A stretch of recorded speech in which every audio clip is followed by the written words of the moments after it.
হেডিংলিতে দুর্দান্ত সেঞ্চুরি করে মহেন্দ্র সিং ধোনিকে পেছনে ফেলেছেন ঋষভ পন্থ। টেস্ট ক্রিকেটে ভারতের ইতিহাসে উইকেটরক্ষক ব্যাটারদের মধ্যে এখন সবচেয়ে বেশি শতকের মালিক তিনি। দেখে নেওয়া যাক ভারতের হয়ে টেস্টে সর্বাধিক শতক করা কিপার ব্যাটারদের তালিকার ১ নম্বর আসনটা পান্তের দখলে। ইংল্যান্ডের বিপক্ষে দুরন্ত এক ইনিংসে করেছেন নিজের সপ্তম টেস্ট শতক। ৪৪টি টেস্টে পেরিয়ে গেছেন ধোনিকে। ব্যতিক্রমী স্কিল আর সাহস নিয়ে তিনি যেন মডার্ন কিপার মডেল। পরের নামটা কিংবদন্তি মহেন্দ্র সিং ধোনি। ভারতের ক্রিকেট ইতিহাসের অন্যতম সফল অধিনায়ক ধোনি টেস্ট ক্রিকেটে খেলেছেন ৯০টি ম্যাচ, করেছেন ৪,৮৭৬ রান। ৬টি টেস্ট শতক করে পান্তের আগ পর্যন্ত তিনিই ছিলেন এই তালিকার শীর্ষে। গ্লাভস হাতে এক অনন্য নাম হলেও ব্যাট হাতেও নিজেকে প্রমাণ করেছেন ঋদ্ধিমান সাহা।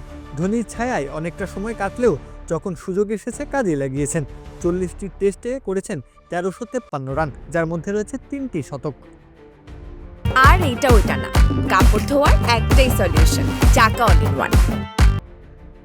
ক্লাসিক্যাল কিপার ব্যাটারদের মধ্যে ফারুক ইঞ্জিনিয়ার ছিলেন অন্যতম।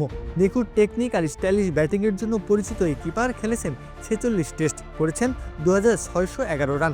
নামের পাশে রয়েছে ৩টি শতক। ৭০-এর দশকের নির্ভরযোগ্য উইকেটরক্ষক ছিলেন সৈয়দ কিরমানি। অনেকটা নীরব ভূমিকা পালন করলেও ব্যাট হাতে কার্যকর ছিলেন নিয়মিত।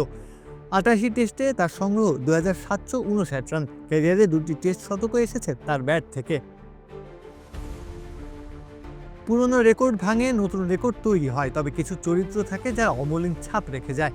সে যুগের কিরমানি থেকে এ যুগের পান্থ, মাঝের সময়টাতে রাজ করেছেন এক একজন, তবে সবাইকে ছাপিয়ে এখন রাজত্বটা পান্তের দখলে। প্রত্যহ কাব্য, খেলা ৭১।